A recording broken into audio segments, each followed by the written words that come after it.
Tamir Rice's mother being interviewed by Tasha on Unwind with Tasha or something to that effect.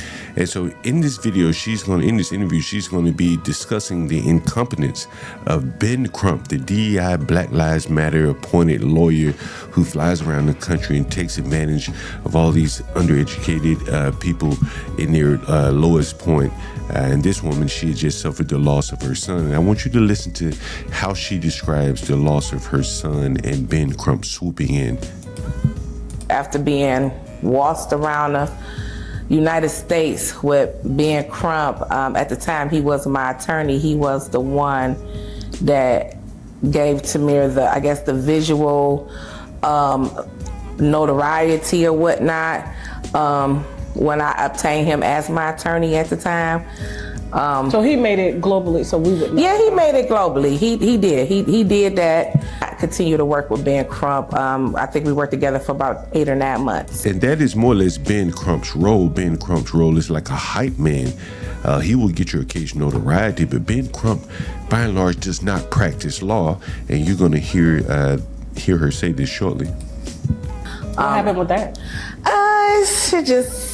These civil rights attorneys, I mean, it's just constructive criticism. Ben, at the time, I just didn't feel that he knew what he was doing. That's a very interesting criticism of Ben Crump. He didn't know what he was doing. He's a lawyer. I was getting phone calls from other attorneys stating that he didn't know the law and stuff like that. So I wasn't feeling good about it. And so here's a woman, and she's going to describe herself as, not a very educated woman, formally educated. She doesn't know all these big words. Ben Crump, he comes in calling all these big words, and he probably convinced her in her time of need. She's going to describe the conditions that allow someone like Ben Crump to take advantage of her. And my uncle he was like my help, right? Because I'm still distraught. I didn't get a chance to finish school and learn all the big words. So my uncle stepped in and helped me with my case. And we just wasn't getting the answers that I wanted or I needed. And I wasn't getting like paperwork when it came to motions being filed or even, contact, anytime they contact with the... Part of the reason why she wasn't getting paperwork when motions were filed was because Ben Crump was not responsible for filing the motions. He's not a prosecutor. He wasn't taking part in the actual lawsuit against the county or the city of Cleveland. He's the hype man. So of course she doesn't get the motions, but she's not, a lawyer. She's not educated in these matters. So he was able to take advantage of her.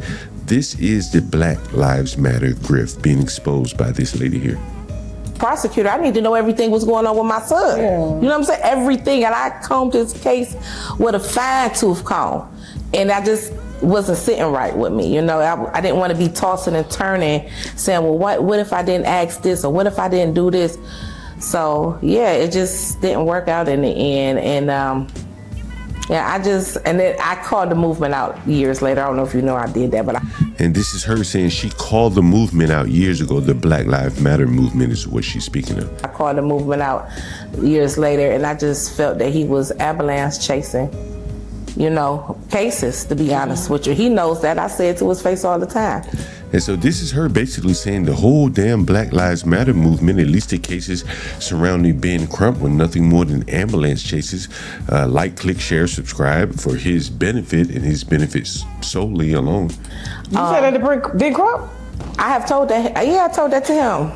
Yeah, I mean, at the end of the day, him and Al Sharpton and them, and at the time it was Tamika Mallory and Black Lives Matter and Sean King, like all of these folks, and nobody is showing us how to get no indictments.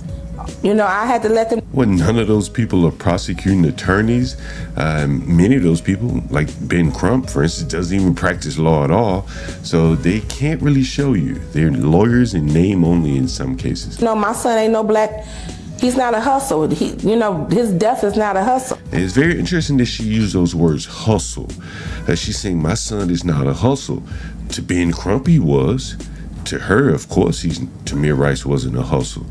But the Black Lives Matter movement takes advantage of these people, again, at their lowest point, uneducated people, And here they come telling these people that they've been aggrieved and that there's some money in it. And this is how the hustle takes place. And Tamir Rice was just one of the casualties of the hustle here. So I just got a little aggravated because I kept seeing all of these activists doing things in memory of people's children, and we wasn't getting no real justice. We was not getting no real justice. So they were PR advocates, which are public relations advocates to, they bring awareness to they bring the awareness, situation, which is race baiting. Yeah, I didn't know. But there's. And you hear this, she said, I did not know. And that is more or less the lifeblood of the Black Lives Matter movement, attracting women like her in their time of need. She didn't know, and they run with the case, and they make millions of dollars off of it and leave her and other women like her in the wake. Once again, I am John Galt, the urban landlord, and I found this interview interesting because it pokes a direct hole in the entire Black Lives Matter movement. Thanks again for joining. Make sure you hit the like, share, and subscribe. And I'm glad that I'm here, G. But it's fucked up I had to lose an eye to see shit clearly.